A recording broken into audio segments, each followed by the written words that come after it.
우리 인사하고 시작하겠습니다. 안녕하세요. 오늘부터 2달 동안 16회죠.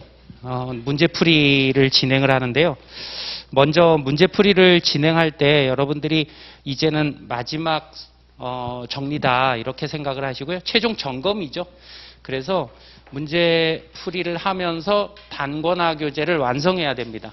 단권화 교재를 완성해야 되는데 그 단권화라는 얘기를 많이 하잖아요. 근데 단권화의 그 최종 목적은 뭐냐면 여러분들이 시험 보러 들어가기 바로 전날 그 책으로 1회 독정도 할 수 있을 정도 분량으로 여기 정리를 하는, 압축하는 겁니다.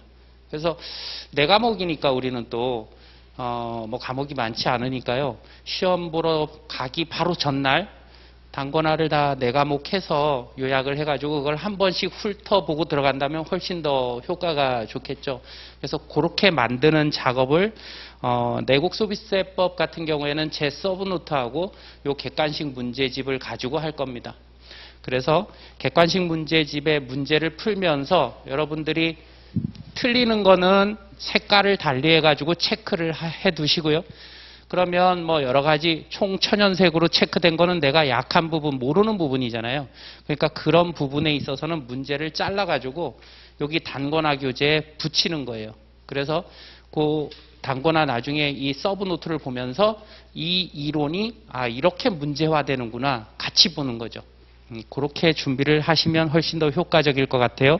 그래서 그 얘기를 제가 이 객관식 문제집 그 프리페이스 머릿말에 적어놨습니다. 교재 활용 방법에 대해서. 그래서 이렇게 교재를 활용하면 되겠다라는 팁을 여러분들이 얻으시면 될 것 같습니다. 결국 우리 목표는 20분 정도 시간에 80점 이상 맞으면 되는 거 아니에요, 그죠? 뭐 90점, 100점 그렇게 맞으면 안 됩니다. 그러면 20분 내에 그렇게 맞으면 되는데 시간이 더 흘러가면서 뭐 30분, 35분 이렇게 풀어서 100점 맞았다. 그러면 회계학이 발목을 잡을 수가 있어요. 그래서 우리의 목표는 내국소비세법은 최소한 20분, 길어도 25분을 넘지 않는다. 그리고 그 시간 동안 풀었는데 80점 이상 맞는다. 거기까지고요. 남은 시간은요. 회계학에 써야죠. 그죠?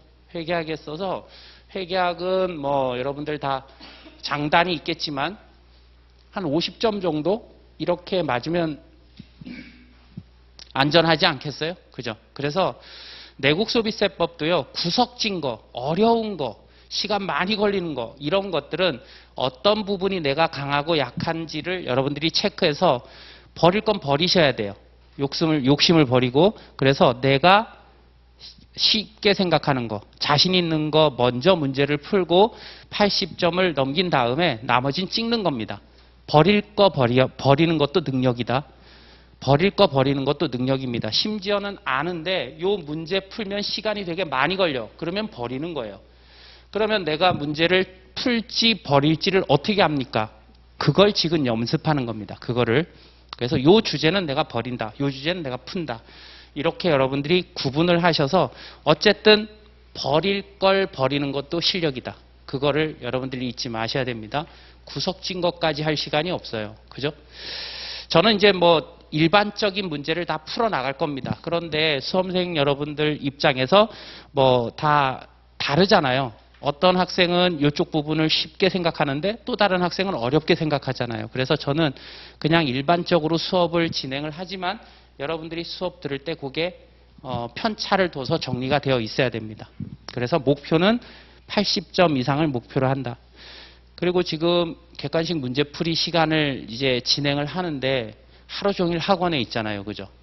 그러면 개인적으로 공부할 시간이 없습니다. 그렇게 2달이에요. 그거 굉장히 위험하거든요.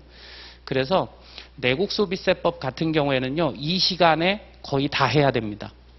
이 시간에 하지 못하고 체크만 하고 집으로 가져가면 복습할 시간이 없습니다. 그래서 이 시간에 무조건 다 마무리한다. 완벽하게 정리한다라는 생각으로 집중을 하시고 그리고 혹시 모르는 거 몇몇 개가 있으면 그거 가지고 복습하고 정리하는 겁니다. 아셨죠? 그래서 이 시간에 내가 다 소화한다.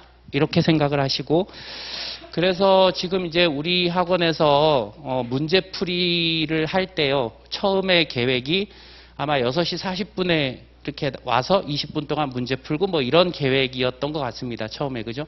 그런데 사실 문제를 20분 동안 뭐 이렇게 풀 문제가 사실은 없어요. 그래서 내국소비세법은 뭐 다른 과목 선생님들이 달리 계획을 잡겠지만 여러분들이 6시 40분에 일단은 7시에 수업이 시작되잖아요. 6시 40분까지 이 자리에 오셔서 20분 동안 내국소비세법은 예습을 합니다. 예습. 여러분들이 문제를 먼저 푸세요. 진도는 제가 예정하고 있는 진도의 그 수준은요. 한 타임당 그러니까 우리가 16회에 걸쳐서 수업을 진행하잖아요. 1회당 30페이지를 예정하고 있습니다. 30페이지, 15장. 그래서 여러분들이 그 범위 내에서 문제를 먼저 풀어보세요. 풀어보시고 모르는 거 체크해 놓으면 훨씬 더 수업 시간이 더 생산적인 시간들이 되겠죠. 그죠? 그렇게 하면 수업 시간에 다 해결 가능할 겁니다. 그 다음에 저희 객관식 문제집은요. 기출문제와 예상문제로 되어 있습니다. 물론 이제 뒤에 모의고사 3회를 달아놨는데요. 일단 큰 틀에서는 기출문제와 예상문제입니다. 예상문제는요. 우리 시험 외에 다른 시험에서 출제된 거, 그러니까 공신력이 있는 문제들이죠. 그런 문제들을 다 담아놨습니다. 그러면 여러분들은 어떻게 하느냐? 필수적으로 기출문제는 무조건 다 풀 줄 알아야 됩니다. 기출문제는. 여러분들 기출문제를 보시면 알겠지만 나왔던 문제가 또 나와요. 그죠? 그래서 한 70%는 기출문제에서 나옵니다. 그래서 기출문제 내용은 그냥 여러분들이 자다가 바로 일어나서도 쉽게 술술술술 풀 수 있게 해놔야 돼요. 기출문제는. 기출문제가 1단계다. 그리고 그게 다 완벽하게 되면 그러면 예상문제도 풀 수 있게 그렇게 준비를 합니다. 기출문제에서 보지 못했던 조금 더 난이도 있는 내용들이 예상문제에 나올 겁니다. 그래서 예상문제까지 여러분들이 정리가 된다면 80점 이상은 훨씬 수월하게 여러분들이 목표를 이룰 수 있지 않을까, 80점 이상 맞을 수 있지 않을까 이렇게 생각을 합니다. 그래서 수업 진행이나 여러분들이 수업을 들으면서 어떻게 정리해야 될지를 일단 말씀을 드렸고요. 그리고 제가 수업을 진행하면서 결국 이제 이 모의고사 빼고 뒤에까지는 문제를 다 풀어볼 거거든요. 예상 문제까지 해서 다 풀어볼 텐데 비슷한 문제, 유사한 내용은 생략할 겁니다. 그래서 가능하면 새로운 내용들이 있는 문제, 파트별로 그런 문제들을 뽑아서 비중을 두고 그런 문제들의 비중을 두고 이제 수업을 이끌어 나갈 겁니다. 제가 문제를 수업 시간에 안 푸는 문제는 중요하지 않은 문제가 아닙니다. 그냥 유사하기 때문에 똑같은 문제이기 때문에 생략을 하는 거지 여러분들이 수업 시간에 풀지 않은 문제도 반드시 풀어봐야 됩니다. 기출문제는 뺄 게 하나도 없습니다. 하나도. 자, 이제 여러분들한테 주의사항을 말씀을 드렸으니까 바로 문제풀이로 들어가겠습니다. 자, 문제풀이 우리 1절에 부가치세 기초이론이 있는데요. 5페이지 1번 문제는 여러분들이 풀어보시고요. 2번 문제로 넘어갑니다. 2번 부가가치세에 관한 설명으로 옳지 않은 것은 모두 몇 개인가? 자, 이런 문제가 나올 때는 이제 문제는요. 정리가 굉장히 중요합니다. 문제를 읽으면서 2번, 3번 보지 않게 완벽하게 정리를 해가는 거예요. 그것도 여러분들이 습관화해 두시기 바랍니다. 그래서 자, 옳지 않은 것을 고르는 문제죠. 보기를 보니까요. 가번에 부가가치세는 소매상의 단계에서만 과세된다. 부가가치세는 다단계 과세 방식이죠. 그러니까 틀렸습니다. 그래서 판매 단계에서만이라고 했으니까 만에 슬래시 X 이렇게 표시를 하는 겁니다. 문제지에. 그 다음에 나번 부가치세 과세기간은 소득세 과세기간과 동일하다. 우리가 소득세를 배우지는 않았지만 그래서 이 문제가 적정한 문제인지 아닌지는 좀 생각이 다를 수 있습니다. 소득세 과세기간 배운 적이 없으니까요. 그죠? 그런데 소득세는 1월 1일부터 12월 31일까지입니다. 과세기간이 무조건. 그런데 부가가치세는 일반 과세자일 때 반으로 나누잖아요. 1월 1일부터 6월 말까지, 7월 1일부터 12월 31일까지. 그래서 동일하다 그랬으니까 틀렸습니다. 요거는 29회의 소득세 과세기간에 대한 문제가 나왔으니까 이제 또 출제 가능성이 높은 거예요. 그래서 요거는 꼭 기억을 하시고, 어쨌든 납원도 동일하다 그랬으니까 틀렸습니다. 동일하지 않죠. 그래서 슬래시 X 표시하고, 답은 부가치세 과세 물건은 부가가치이므로 과세 표준은 부가가치세액으로 하고 있다. 과세 물건은 과세 대상을 얘기하거든요. 그런데 부가치세 과세 대상은 거래입니다. 과세 거래입니다. 재화의 공급, 용역의 공급, 재화의 수입이죠. 그죠? 그래서 과세 물건은 부가가치가 아니라 과세 대상이 되는 거래, 과세 거래입니다. 그래서 틀렸고, 또 과세 표준은 부가가치액이 아니죠. 공급가액이죠. 공급가액입니다. 그래서 다 틀렸습니다. 부가가치도 아니고 부가가치액도 아니고. 라번 부가치세는 수출입거래에 관한 국경세 조정에 대한 배려가 없다. 국경세 조정 하나요, 안 하나요? 하죠. 그게 소비지국가세 원칙입니다. 그죠? 그래서 소비지국가세 원칙을 적용하기 위해서 어떻게 하고 있죠? 수출하는 재화에 영세율 적용하고, 수입 물품에 대해서는, 수입 재화에 대해서는 내국 물품하고 동일하게 과세하고 있습니다. 세관장이 그 역할을 하고 있는 거죠. 그래서 국경세 조정 안 하는 게 생산지국 과세 원칙이고요. 국경세 조정을 하는 게 소비지국 과세입니다. 근데 국경세 조정에 대한 배려가 없다, 조정 안 한다 그랬으니까 얘도 틀렸죠. 그죠? 그래서 옳지 않은 것은 4개입니다. 5번이 정답이죠. 자, 오른쪽에 예상 문제로 갑니다. 우리나라 부가치세에 대한 설명으로 옳지 않은 거. 일정 기간 동안 매출액에서 매입액을 공제하여 세율을 적용하는 전 단계 거래액공제법 틀렸네요. 그죠? 전 단계 세액공제법이잖아요. 그래서 1번 틀렸고, 자본재에 대한 투자 활성화를 촉진하고 있다. 이건 맞는 얘기입니다. 그죠? 그래서 소비형 부가가치세의 특징이죠. 요게. 그죠? 자본재 투자에 대해서도 매입세 공제해 주는 거. 자, 동그라미 2번 키워드가 눈에 보이죠? 소비지국 과세 원칙입니다.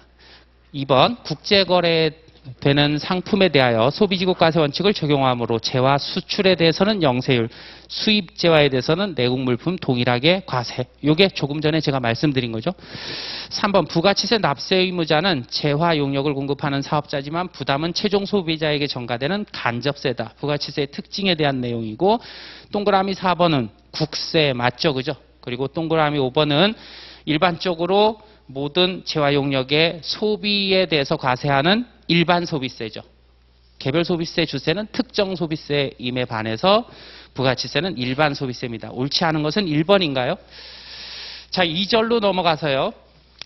2번 문제 보겠습니다. 납세 의무자에 관한 설명으로 옳지 않은 거. 1번 사업자가 부가치세가 과세되는 재화를 공급하거나 용역을 제공하는 경우에는 공급 시 부가가치세의 거래징수 여부에도 불구하고 당해 재화의 공급 또는 용역의 제공에 대하여 부가치세를 신고 납부할 의무가 있다. 거래징수했느냐 안 했느냐, 뭐 사업자 등록을 했느냐 안 했느냐 이런 거 따지지 않는다 그랬죠. 그죠? 실질에 따라서 사업성 여부를 판단합니다. 그래서 1번 맞는 얘기고, 2번 과세 대상이 되는 행위 거래의 기속이 명의일 뿐이고 사실상 기속자가 따로 있는 경우에는 키워드가 사실상 기속되는 자죠. 그죠? 사실상 기속되는 자에 대해서 부가치세법을 적용합니다. 3번 부가치세 납세 의무자에는 법인격 없는 단체 포함하죠. 포함되지 않는다 그랬으니까 틀렸네요. 그죠? 이게 이제 사업자에 대한 개념에서 파생된 문제인데, 사업자는 영리 비영리 관계없이 사업상 독립적으로 재화용역을 공급하는 자죠. 그죠? 그래서 영리 비영리 상관없습니다. 뭐 법인, 개인, 국가, 지방자치단체 상관없어요. 그죠? 그냥 사업상 독립적으로 재화용역을 공급하면 그러면 사업자가 되고 부가치세 납세 의무자가 됩니다. 자, 그 다음에 4번 외국으로부터 용역을 수입하는 자는 부가치세 납세 의무자가 아니다. 맞나요, 이거? 맞나요? 조금 헷갈리나요? 이거 맞는 얘기죠. 우리 과세 대상 거래가 재화의 공급, 용역의 공급, 재화의 수입이잖아요. 용역의 수입은 없습니다. 그런데 용역의 수입에 대해서 우리가 배운 게 있어요. 외국법인이나 비거주자에게 부가치세 과세 대상 용역이나 권리를 국내에서 공급받아서 소비할 때 그 공급받는 자가 비사업자이거나 면세사업자이거나 과세사업자라도 공급받은 거 매입세액 불공제되면 어떤 의무가 있었죠? 대리납부 의무가 있었죠. 대리납부 의무자는요, 부가가치세법상 납세 의무자가 아닙니다. 그래서 그거 여러분들이 헷갈리면 안 돼요. 부가가치세법상 납세 의무자는 재화의 공급, 용의 공급, 재화의 수입에 대해서 납세 의무자가 규정돼 있고, 조금 더 세부적으로 여러분들하고 같이 생각을 해보면 재화의 공급, 용역의 공급은 공급자가 사업자이어야 되는 거죠. 재화의 수입은 사업자 여부를 불문합니다. 걔네들이 납세 의무자야. 용역을 수입하는 대리납부 의무자는 부가치세법상 납세 의무자가 아닙니다. 그래서 아마 4번 같은 경우에는 대리납부를 여러분들이 생각하면서 좀 갸우뚱했을 거예요. 그런데 이거 맞는 얘기입니다. 5번 부가치세 납세 의무자에는 개인 사업자뿐만 아니라 법인도 포함된다. 당연한 얘기죠. 그죠? 그래서 옳지 않은 것은 3번이 정답이고요. 자, 그 다음에 한 장 넘겨서 4번 문제 보겠습니다. 부가치세법상 사업장에 대한 설명으로 옳지 않은 것. 사업장 정말 단골 주제입니다. 그죠? 여러분들이 잘 정리를 해 두셔야 됩니다. 자, 옳지 않은 거 여러분들이 한번 골라볼까요? 몇 번이 정답인지 풀어보세요.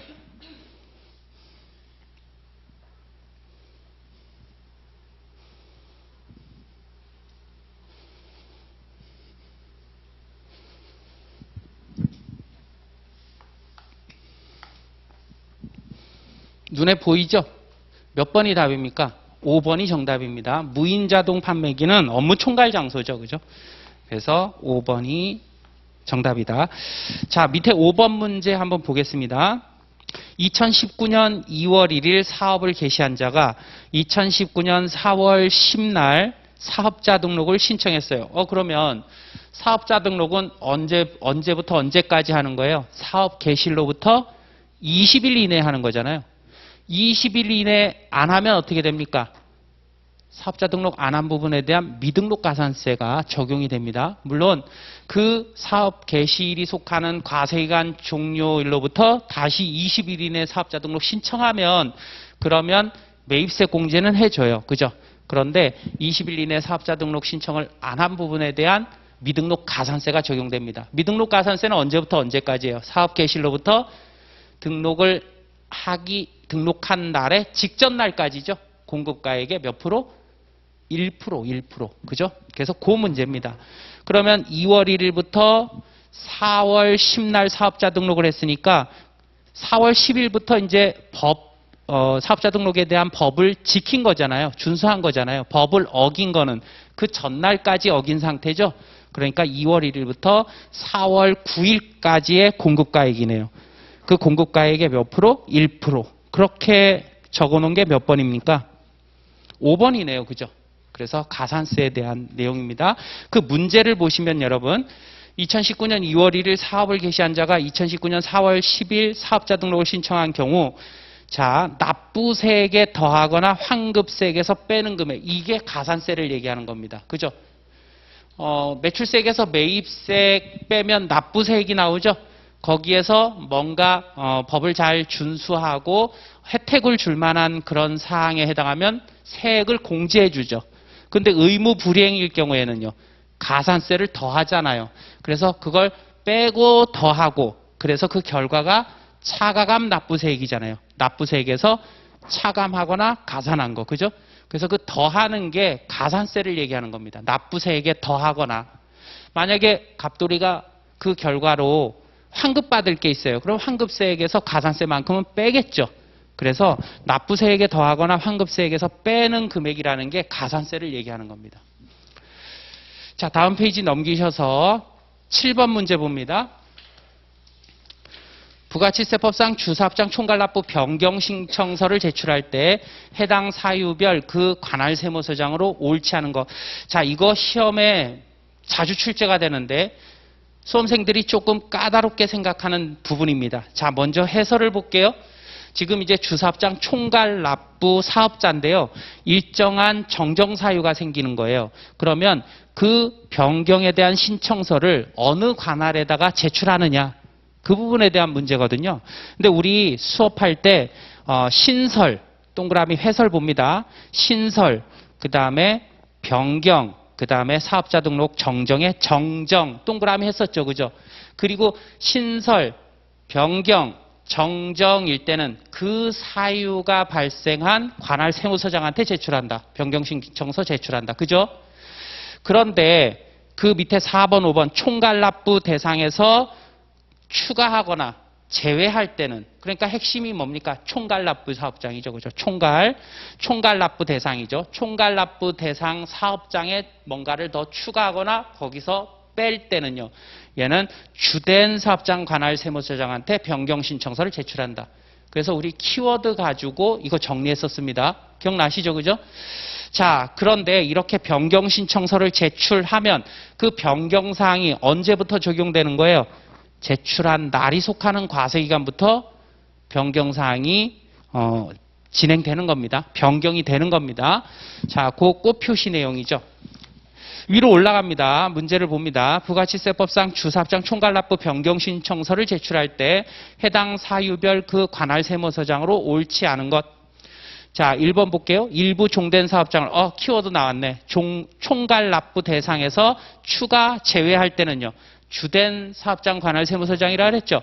그런데 종된이라 그랬으니까 1번이 틀렸네요. 그죠? 2번 종된 사업장을 신설이 키워드죠. 그러면 신설하는 그 종된 사업장 관할 세무서장이죠. 그 다음에 상호 변경은 뭡니까? 사업자 등록 정정 사유예요. 그런데 사업자 등록 정정 사유일 때는 정정 사유가 발생한 관할 세무서장한테 변경 신청서 제출하는 거죠. 근데 사업자 등록 정정 사유가 대표자 변경이에요. 그러면 어떻게 한다? 주된 사업장 관할 세무서장한테 변경 신청서 제출한다. 사업자 등록 정정에서는 대표자 변경일 때 주된 사업장 관할에 제출하는 거 그거 꼭 기억해야 됩니다.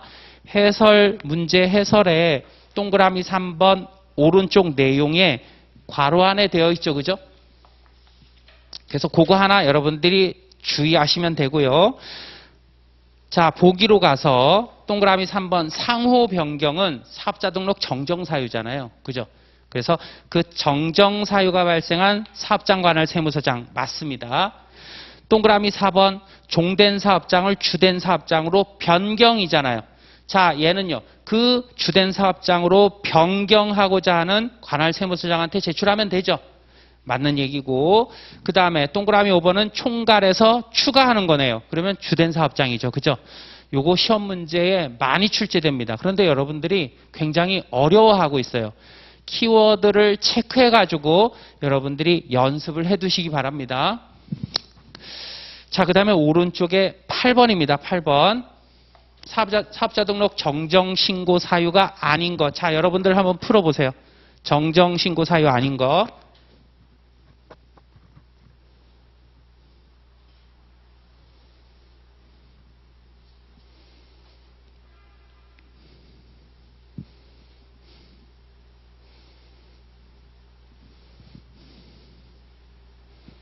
몇 번이 정답입니까?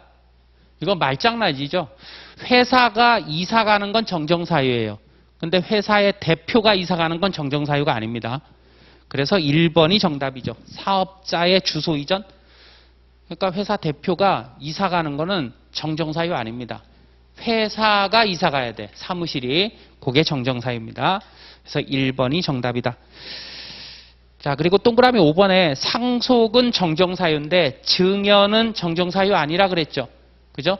상속은 정정사유인데 증여는요. 증여를 하면 증여한 사람은 폐업, 증여받은 사람은 사업자 등록, 신설 사업자 등록을 해야 됩니다. 최초 사업자 등록. 그래서 증여를 한 사람은 그 사업장을 폐업 신고해야 돼. 증여받은 사람은요. 그 받은 사업장 사업계실로부터 20일 이내 새로 사업자 등록을 신청해야 됩니다. 그런데 상속은요. 상속은 사업자 등록 정정사유입니다. 상속과 증여는 다른 시험에 출제된 적이 있으니까 말장난 꼭 여러분들이 주의를 합니다. 9번 과세기간에 대한 설명으로 옳지 않은 거. 1번 사업자가 폐업하는 경우 과세기간은 원칙적으로 폐업일이 속하는 과세기간 개시일로부터 폐업일까지다. 그렇죠. 요거 여러분들 폐업이 나오면 항상 주의하셔야 돼. 과세기간 종료일은 폐업일이야. 그런데 폐업한 과세기간에 대한 부가가치세 신고는요. 폐업일로부터 25일이 아니야. 다음 달 25일입니다. 다음 달 25일. 그거를 여러분들이 폐업이 나오면 항상 말장난이 있는지 없는지를 검토해야 돼. 여러 번 강조했죠. 그죠? 자, 2번 사업자가 간이가세자를 포기함으로써 일반가세자로 되는 경우 간이가세 포기 신고일이 속하는 과세기간의 개시일로부터 신고일이 속하는 달의 말일까지 기간과 요 말일까지는 이제 간이가세자가 되겠죠. 그죠? 그리고 그 신고일이 속하는 달의 다음 달 1일부터 해당 일이 속하는 과세기간 종료일까지 이거는 이제 일반가세자의 과세기간이 되겠죠. 그죠? 그래서 요 과세기간을 각각 하나의 과세기간으로 합니다. 맞는 얘기네요. 3번 사업자가 폐업한 경우 폐업일은 원칙적으로 폐업신고서 접수일로 한다. 그런가요? 실질적으로 폐업을 한 날이죠. 그게 불분명할 때 폐업신고서 접수일입니다. 자, 우리 다음 페이지 해설을 한번 봅니다. 해설의 폐업에 대한 정리를 해놨는데요. 동그라미 3번이죠. 그래서 폐업을 할 때는 실질적으로 폐업한 날이 폐업일이다. 근데 실질적으로 폐업한 날이 불분명해요. 그러면 이제 예외적으로 폐업신고서 접수일을 폐업일로 한다. 그리고 우리 보기 앞에 문제 4번, 5번에도 그게 나오지만요. 합병과 분할의 경우에 폐업일, 요것도 시험에 자주 나옵니다. 그래서 합병은 합병법인, 없어지는 법인이 아니라 합병 이후 새롭게 만들어지거나 존속하는 법인을 얘기합니다. 합병법인은. 그래서 피합병법인이 아니야. 합병법인의 변경등기일, 설립등기일. 분할은요. 분할법인의 변경등기일, 설립등기일입니다. 그래서 이게 합병과 분할의 폐업일이다. 자, 그래서 앞에 문제 동그라미 4번이 합병에 대한 내용이죠. 합병으로 인한 소멸법인의 최종 과세기간은 과세기간 개시일로부터 합병 등기를 한 날까지다. 맞죠? 그죠? 자, 그 다음에 5번 신규 사업자의 최초 과세기간은 사업 개시일로부터 그날이 속하는 과세기간 종료일까지로 한다. 자, 맞는 얘기입니다. 근데 이게 굉장히 옛날 문제는요. 은근히 오류가 좀 많아요. 아마 세법의 전문가가 아닌 사람들이 실무를 안 하는 사람들이 그냥 문구만 보고서 문제를 낸 것 같은 느낌이 많이 듭니다. 특히 그 동그라미 5번에 괄호 안에 있는 내용 굉장히 웃긴 거죠. 사업 개시일 전에 등록한 경우를 제외한다. 이런 거 되게 이 비슷한 문제들이 뒤에도 나옵니다. 그런데 이게 좀 약간 아기가 안 맞는다 그럴까요? 네. 그래서 그런 부분들이 있습니다. 그냥 참고하시고 문제를 보시면 되겠습니다. 11번 문제 갑니다. 부가가치세법상 부가가치세 신고 납세지에 관한 설명으로 옳은 것은 자, 요거 납세지에 대한 문제인데요. 자, 1번 운수업이에요. 운수업일 때 지입 차량 문제죠. 지입 차량 문제는 누구 명의로 등록했느냐, 등록을 따라가라 그랬습니다. 그래서 갑돌이가 가지고 있는 차량을 개인 명의로 등록했다, 개인 회사 명의로 등록했다 그러면 등록한 개인이 키워든 거야. 그래서 업무총괄 장소로 가는 거고, 만약에 법인 명의로 등록했다 그러면 등기부상소지지로 가는 겁니다. 법인의 등기부상소지지. 우리 동그라미 1번에서는 법인 명의로 등록했다 그랬잖아요. 그러니까 시험을 풀 때, 문제를 풀 때 법인 명의로 등록, 법인이 키워든 거야. 그죠? 그러면 법인의 연필로 동그라미 하고 뒤에를 살펴보면 되겠죠. 법인 명의로 등록한 차량은 업무총괄 장소가 아니죠. 사업장이. 법인의 등기부상소지지입니다. 그래서 1번 틀렸고요. 수자원 개발하여 공급하는 사업, 이거요 그냥 공기업이다 이렇게 생각하라 그랬죠. 그래서 국가 등이 공급하는 재화 용역에 대한 사업장은 업무총괄 장소잖아요. 그래서 수자원 공사를 그냥 생각해라 이렇게 말씀을 드렸습니다. 업무총괄 장소다. 2번이 맞네요. 주사업장 총괄 납부의 경우 총괄 납부는 뭐만 총괄하는 거예요? 납부 환급만. 나머지는요, 뭐 여기 나온 것처럼 결정, 경정 이런 거는 납부 환급이 아니죠. 그래서 결정, 경정은 각 사업장 관할 세무서장이 하는 겁니다. 주된 사업장이 하는 거는 납부와 환급뿐이에요. 그죠? 그래서 3번 틀렸고요. 직매장, 하치장은 사업장으로 보지 않는다. 이것도 말장난 많이 나오죠. 기본 문제입니다. 하치장은 어떠한 경우라도 사업장 아닙니다. 직매장은요, 사업장입니다. 그죠? 그래서 틀렸고요. 5번. 사업자 단위 과세 사업자가 각 사업장별로 신고 납부하려는 경우 납부하려는 과세기간 시작한 후 20일 이내? 아니죠. 7월 1일 시작한 후 20일 이내면 7월 20일까지 이런 얘기잖아요. 아닙니다. 개시 20일 전까지죠. 그죠? 6월 11일 전까지입니다. 그죠? 그래서 과세기간 개시 20일 전까지입니다. 사업자 단위 과세 포기 신고서를 사업자 단위 과세 적용 사업장 관할 세무서장에게 제출하면 됩니다. 뭐 새로 신고해서 적용하든지 포기하든지 다 그렇게 하고자 하는 과세기간 개시 20일 전입니다. 자, 우리 서브노트 잠깐 보겠습니다.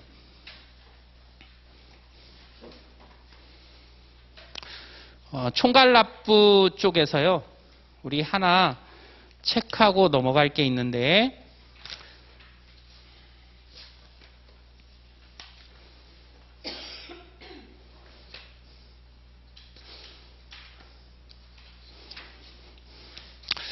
(21페이지입니다) 21페이지. 그 주사업장 총괄납부하고 사업자 단위과세 표로 정리를 해놨는데, 지금 이제 뭐 20일 이내 포기하거나 적용 신고를 한다 그랬죠. 그런데 이렇게 신고를 했을 때 언제부터 적용이 되느냐, 그거 여러분들이 비교를 할 필요가 있습니다. 계속 사업자 먼저 보세요. 계속 사업자일 경우에는 신청 기한입니다. 신청 기한. 신청 기한에 계속 사업자 먼저 봅니다. 자, 주사업장 총괄납부나 사업자 단위나 다 뭡니까? 그렇게 적용받으려는 과세기간 개시 20일 전까지잖아요. 그죠? 20일 전까지. 그러니까 내가 다음 과세기간에 주사업장 총괄납부나 사업자 단위 과세 적용받고 싶어. 그러면 그 개시 20일 전까지 미리 신청하는 거야. 그러면 이렇게 신청하면 언제부터 적용이 되는 거예요? 당연히 신청한 그 과세기간의 다음 과세기간부터 적용되겠죠.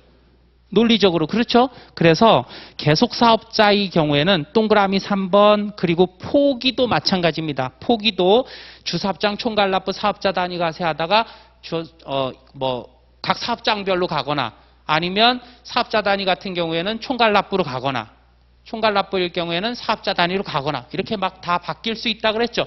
그걸 포기라 그러는데, 포기도 그렇게 적용하고자 하는 과세기간 개시 20일 전에 포기 신고하는 겁니다. 그러면 그 포기에 대한 효력은요, 다음 과세기간부터 그게 효력이 발생하겠죠. 논리적으로 당연하다. 자, 그런데 여러분, 신청기한에 동그라미 1번, 2번을 봅니다. 신청기한에 동그라미 1번, 2번. 신규 사업자입니다. 신규 사업자는 이제 총괄납부하고 사업자 단위 과세하고 조금 달라요. 그죠?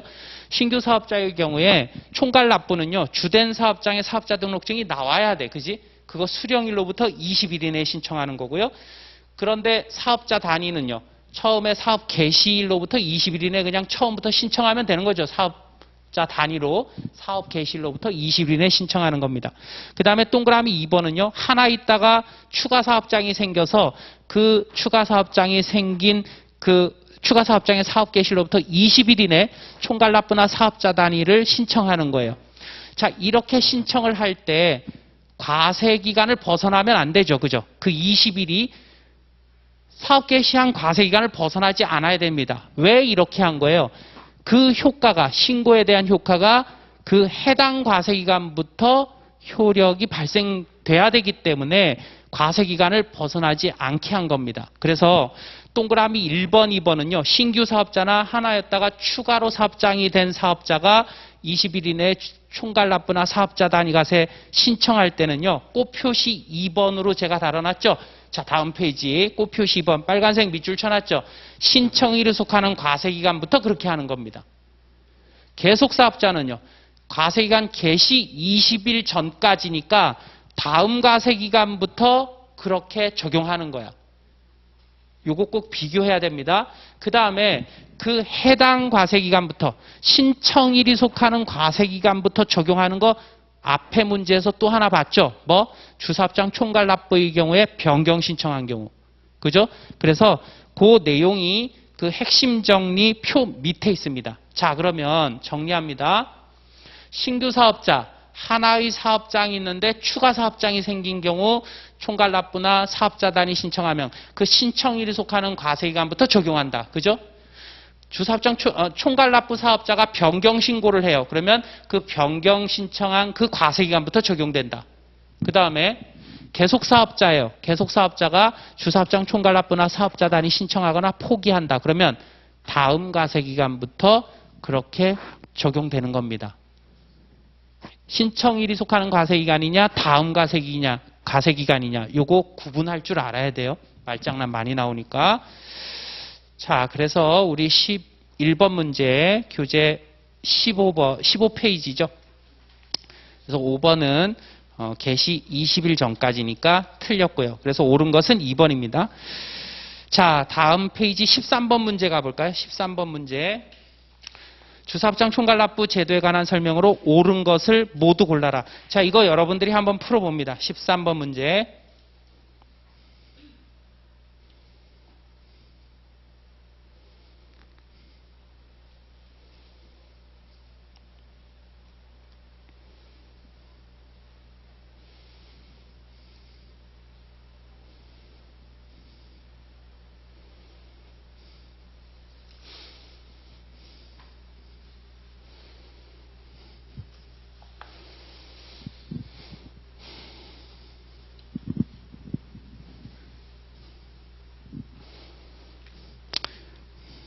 몇 번이 정답입니까?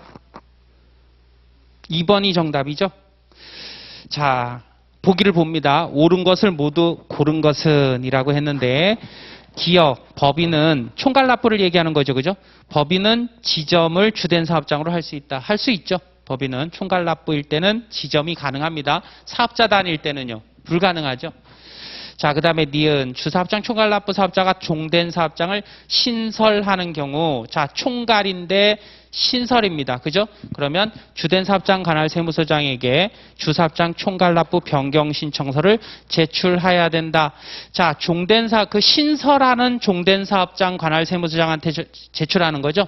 그래서 신설, 변경, 정정입니다. 그죠?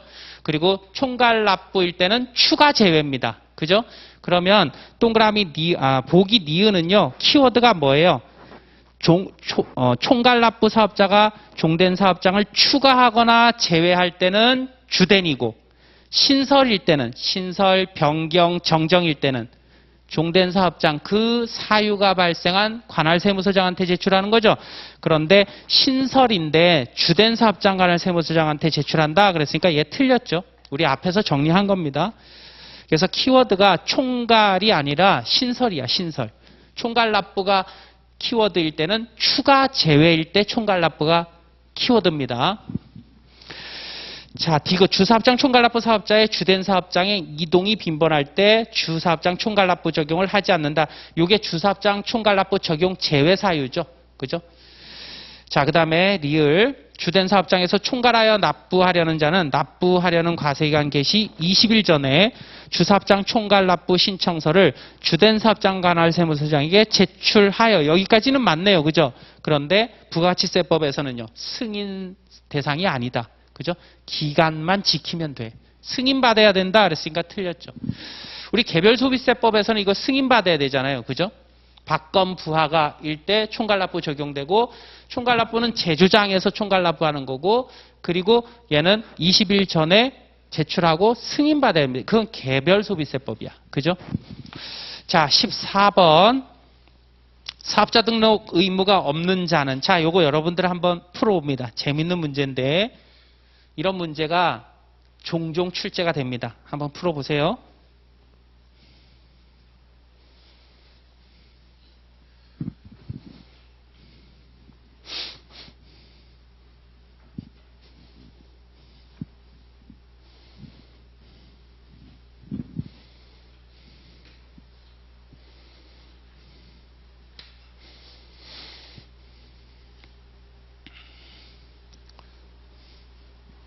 몇 번이 정답입니까? 3번이죠, 3번. 우리 서브노트 23페이지 봅니다. 23페이지. 여러분들 서브노트 가지고 다니셔야 돼요. 자주 볼 겁니다.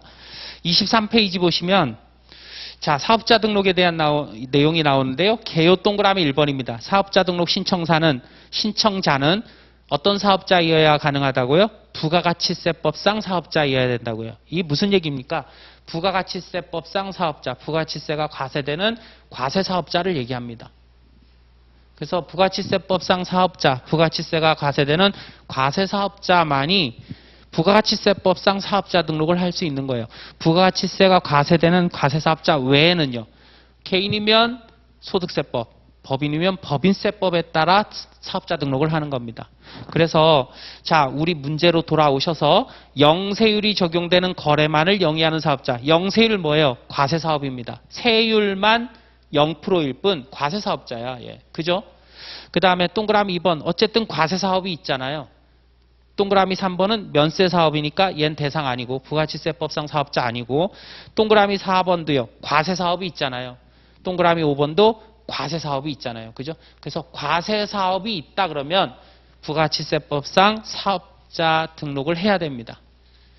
그래서 재밌는 문제죠. 그죠? 요거 여러분들이 은근히 어려워할 수가 있어요. 요 내용이 뭔지 헷갈릴 수가 있습니다. 그런데 여러분들이 간단하게 부가가치세법상 사업자이냐 아니냐, 과세사업자이냐 아니냐 요것만 따지면 됩니다. 자, 당연히 여러분들 아시겠지만 간이가세자도 부가가치세법상 사업자이다 아니다? 사업자이다. 그죠? 영세율 적용되는 사업자도 부가가치세법상 과세사업자입니다. 세율만 0%일 뿐. 그죠? 영세율과 면세 비교해서 우리 여러 번 살펴봤죠. 15번 문제, 용어의 뜻으로 옳지 않은 거. 재화란 재산적 가치가 있는 물건 및 권리를 말한다. 용역이란 재화 외에 재산적 가치가 있는 모든 영무와 그 밖의 행위를 말한다. 자, 사업자란 사업 목적이 영리 비영리 관계없이 사업상 독립적으로 재화 용역을 공급하는 자다. 우리 다 그냥 입에 달고 있는 애들이죠. 그죠? 그런 용어입니다. 자, 그 다음에 4번. 면세사업이란 부가가치세가 면제되는 재화 용역을 공급하는 사업을 말한다. 맞고요. 5번이 틀렸네요. 5번. 외국법인이란, 자, 우리 내국법인, 외국법인은 뭘 가지고 나눈다 그랬죠? 본점이 어디에 있느냐 가지고 나누죠. 본점이 우리나라에 있으면 내국법인, 본점이 외국에 있으면 외국법인입니다. 그런데 우리 동그라미 5번에서는 외국법에 의해서 설립된 법인이다 이랬으니까 틀렸어요. 어느 나라 법으로 설립되느냐 그거 상관없습니다. 그냥 우리나라에 본점이 있으면 내국법인, 본점이 외국에 있으면 외국법인입니다. 그런데 조금 더 깊게 들어가서 우리나라 본점은 없어요. 그런데 실질적 관리 장소가 우리나라에 있어요. 그래도 내국법인입니다. 본점의 개념이 뭐예요? 실질적 관리 장소의 개념입니다. 그죠? 론스타 사태 때문에 그게 추가된 거예요. 실질적 관리 장소가 우리나라에 있으면 서류상 본점이 외국에 있어도 내국법인으로 봅니다. 우리나라 법을 적용하겠다는 거죠. 자, 그 다음에 17번 과세기간에 대한 설명으로 옳은 것. 자, 요거 여러분들이 한번 풀어봅니다. 17번.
자, 여러분들 17번 문제 헷갈리죠?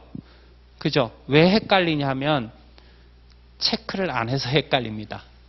체크를 안 해서 헷갈리는 거야. 이게 머릿속으로 생각하려고 그러면 한계가 있어요. 그래서 문제를 풀 때요, 여러분들이 그 체크하는 것도 좀 이게 연습을 해야 됩니다. 제가 처음에 이제 1차는 뭐 그래도, 그죠? 뭐 이렇게 옳은 것은, 옳지 않은 것은, 그리고 뭐 아닌 건 이렇게 하고, 맞는 건 동그라미 하고 뭐 이렇게 하면 되잖아요. 그죠? 근데 2차는 이게 문제가 길기 때문에 문제 정리하는 것만 해도 굉장히 시간이 많이 걸려요. 그래서 2차 시험 볼 때 여러분들도 마찬가지일 거예요, 아마. 2차 시험 볼 때 이렇게 키워드 위주로 이렇게 정리를 하는 습관이 굉장히 중요합니다. 그런데 이런 17번 문제 같은 경우도요. 그리고 문제를 지금 풀기 전에요. 또 제가 이렇게 받았던 질문 중에 하나가 늘 매년 있는 것 같아요. 선생님, 이 문제집을요, 요거 문제 풀 때 체크를 해야 돼요? 하지 말아야 돼요? 매년 질문을 합니다. 그런데 그거는 정답이 없죠. 여러분들이 그냥 선택하는 겁니다. 그런데 저한테 그러면 추천해 주세요. 그러면 저는 체크합니다. 왜 그러냐 하면, 여러분들 이거 객관식 문제집요, 이거 뭐 2년, 3년 쓸 거예요? 아니에요. 문제집은 그냥 여러분들이 시험 보면 버리는 거예요. 이런 이론집 있죠? 이론집은 여러분들이 나중에 실무에 갔을 때 다 써먹어요. 근데 문제집은 써먹을 수가 없습니다. 그거는. 그냥 연습하는 거예요. 연습. 이면지 같이.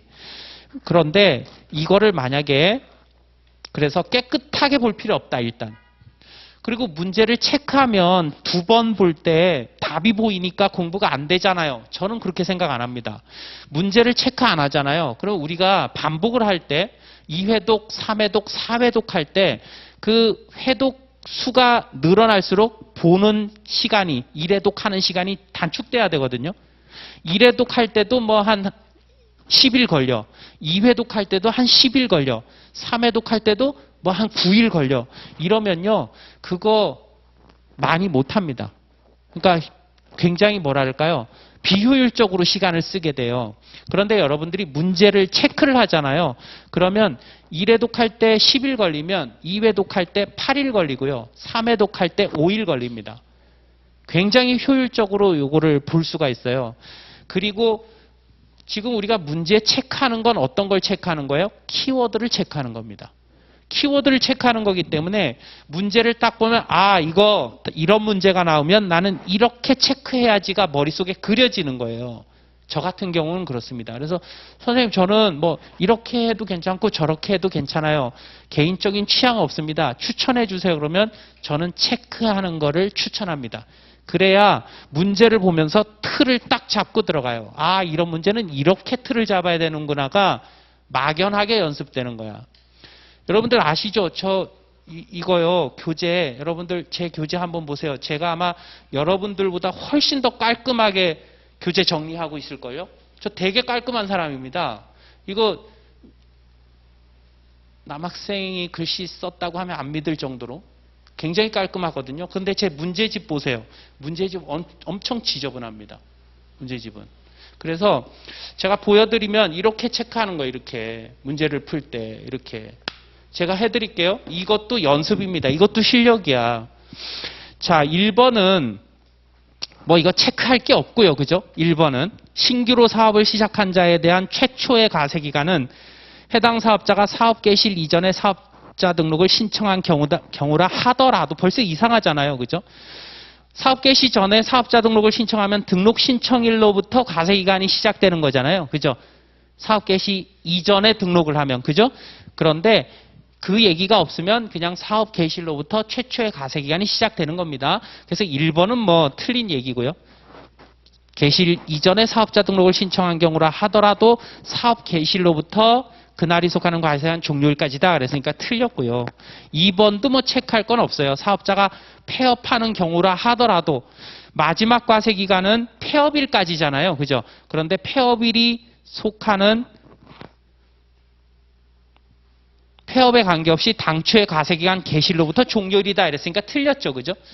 폐업일까지입니다. 당초의 과세기간 개시로부터 폐업일까지가 되는 거죠. 자, 3번, 4번, 5번 같은 게 체크를 해야지 헷갈리지 않고 정확하게 푸는 문제들이에요.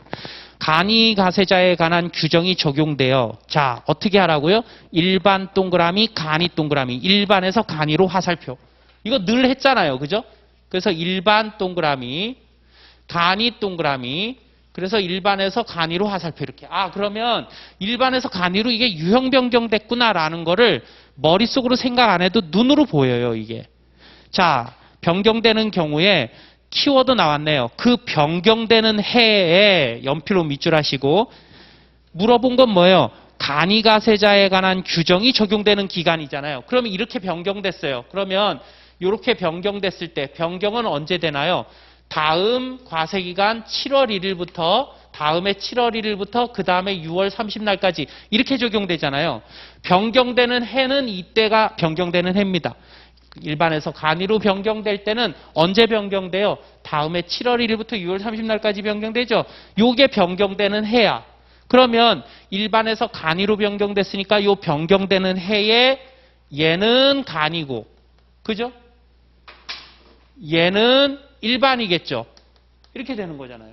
그죠?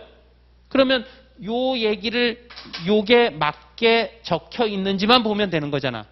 변경되는 해에 간이가세자가 적용되는 기간 이렇게 물었으니까. 그죠?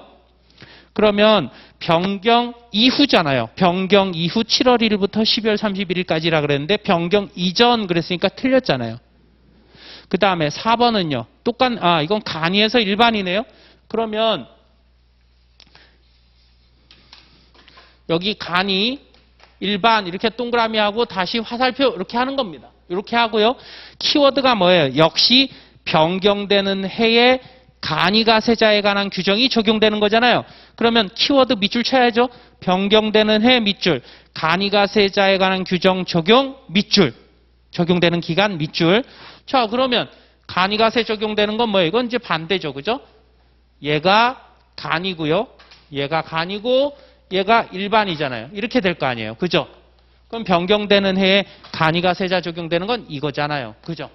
그래서 일반으로 변경됐으니까 다음에 1월 1일부터 6월 30날까지. 일반으로 변경되기 전에 1월 1일부터 6월 30날까지겠죠.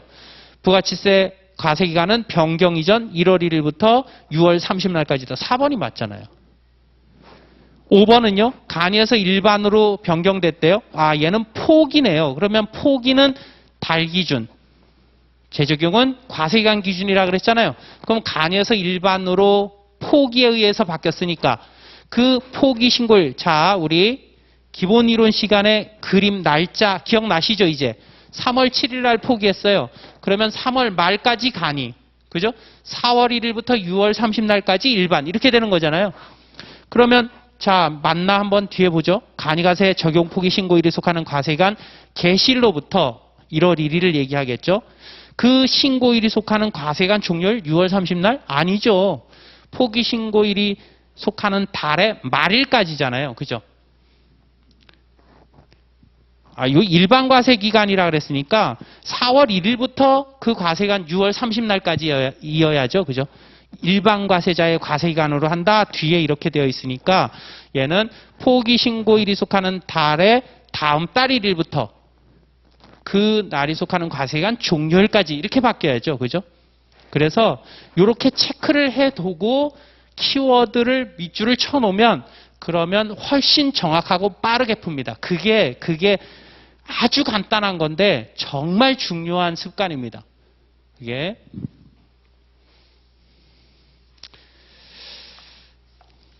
자, 18번.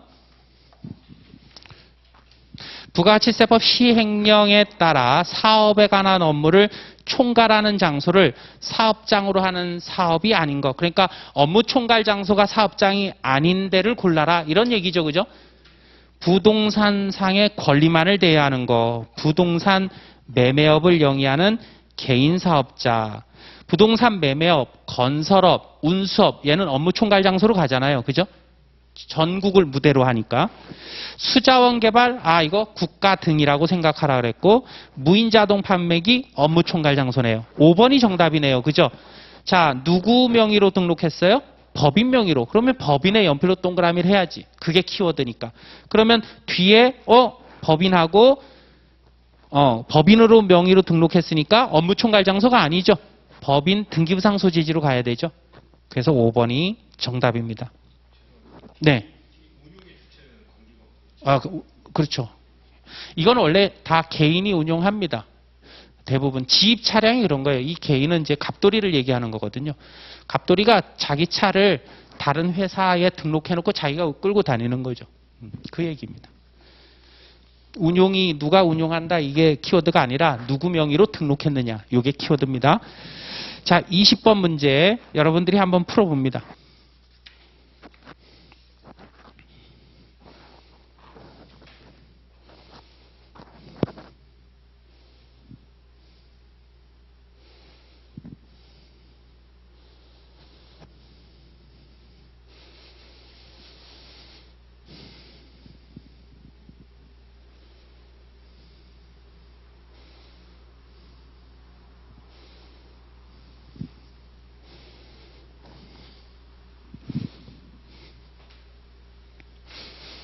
몇 번이 정답입니까? 문제 이거 재밌죠, 그죠?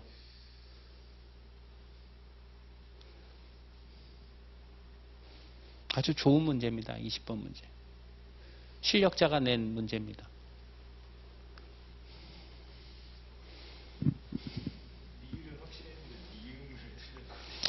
미음 때문에 재밌는 거예요. 이거 사업자에 대한 그 개념에서 응용한 문제죠, 그죠? 사업자란 영리 비영리 관계없이 사업상 독립적으로 재화 용역을 공급하는 자, 그죠? 그래서 동그라미 그 보기의 기업 영리 목적, 비영리 목적 이런 거 관계 없습니다. 얘 누구라고요? 재화를 공급하는 법인 사업자잖아요. 법인 개인 조합 단체 다 상관없어요, 그죠? 영리 비영리 관계 없고 법인이냐 개인이냐 국가냐 지방자치단체냐 조합이냐 이런 거 필요 없습니다. 재화를 공급하잖아요. 그죠? 그래서 납세의무자 맞고요. 그 다음에 또 니은 비영리 이거 관계없죠. 사업상 독립적으로 재화를 공급합니다. 그러니까 개인 법인 상관없이 납세의무자 맞고요. 재화 수입할 때는요. 수입자가 사업자인지 여부 불문입니다. 사업자도 괜찮고 비사업자도 관계없어요. 그래서 납세의무자 맞고요. 리을은 사업상 독립적이지 않은 지위에서 용역을 공급한데요. 어떤 회사의 직원 종업원인 거죠.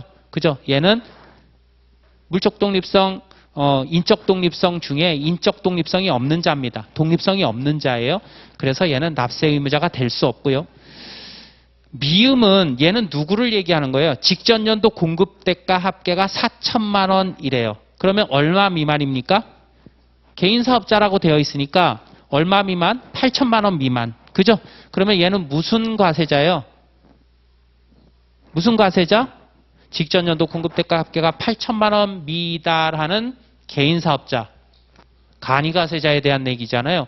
그런데 이번 연도 당해년도 공급 대가 합계가 3,500만 원이래요. 이건 뭘 얘기하는 거예요? 당해년도 공급 대가가 얼마 미만이면 납부 의무 면제됩니까?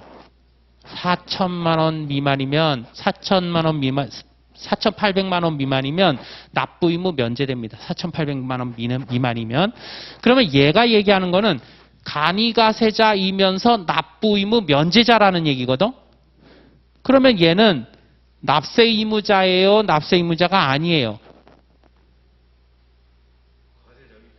납세 의무자입니다. 부가가치세법상 납세 의무자지만 신고까지는 하지만 세금 납부는 안 하는 애야. 그게 납부 면제자의 개념이거든요. 우리 간이과세자 때 제가 강조를 한 적이 있죠. 얘는 세금만 내지 않는 거지 신고까지는 다 해야 된다. 그죠? 그래서 얘는 납부 면제자에 해당하는 간이과세자입니다. 얘도 부가가치세법상 납세 의무자야. 그래서 요 내용을 응용해 가지고요. 납부 면제자는 부가가치세법상 납세 의무가 면제되는 간이과세자는 부가가치세 신고 납부를 할 의무가 없다. 이렇게 문제가 출제된 적도 있어요. 신고는 해야 되는 거예요. 납부 면제자지 신고 납부 면제자가 아니잖아. 그지? 총괄 납부하고 똑같아. 납부만 총괄하는 거지 신고도 총괄하는 게 아니거든. 그래서 얘는 납부 면제자이지만 신고를 해야 돼. 납세 의무자입니다. 그래서 정답은 4번입니다. 자, 여기까지 하고 잠시 쉬겠습니다.